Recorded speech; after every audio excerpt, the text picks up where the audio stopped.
This is a story about my mom, and it's also the story of my mother's children. All of us had to learn how to help her through the last stages with a disease called dementia. It's not just our story.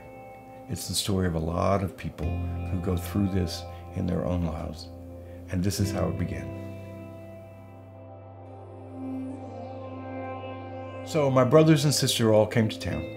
We took my mom to dinner with wives and grandchildren and assorted hangers-on. And it was apparent during the dinner that my mother was not able to keep up with everything. We went home and sat on her floor and told stories and laughed and yucked it up and teased each other, and she was not keeping up. She wasn't jumping on jokes. She wasn't singing any songs. She just kind of sat in a corner and watched us all as though it was some sort of show. And it was apparent that two things were true.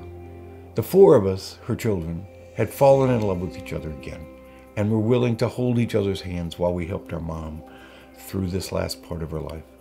The other thing that was apparent was that it was time to take care of my mom in a way that none of us had expected we were ever going to have to take care of her. At the beginning, we kind of ran from it. Honestly, none of us wanted to have to figure out a place for her to live or take away her car. Nobody wanted to go through all that hard stuff. And so we ran away from it for a while. That night when we were all together, we realized that she was so different than she had been before, that we were going to have to do something.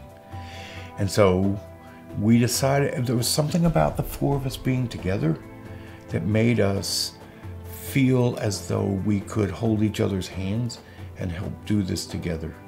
There were things, she was driving past her apartment and ending up 20 miles down the road somewhere, or she was not getting home at night, or we were scared to death of her being on the interstate. There were all these things. There were dirty dishes in the cabinets because she was saving water for no apparent reason. And so we just finally said, you know what? We have to do something. There's just nothing for it. We're going to have to. And so we held hands, looked each other in the eye, and decided we're going to start down this road with each other on her behalf. I remember having a conversation with the law firm that we hired to help us work our way through all this stuff.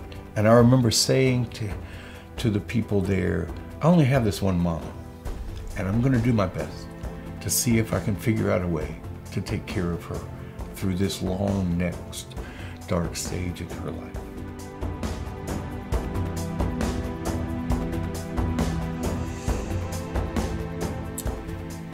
Moving Miss Peggy is not just a story about our family. It perhaps is a story about yours.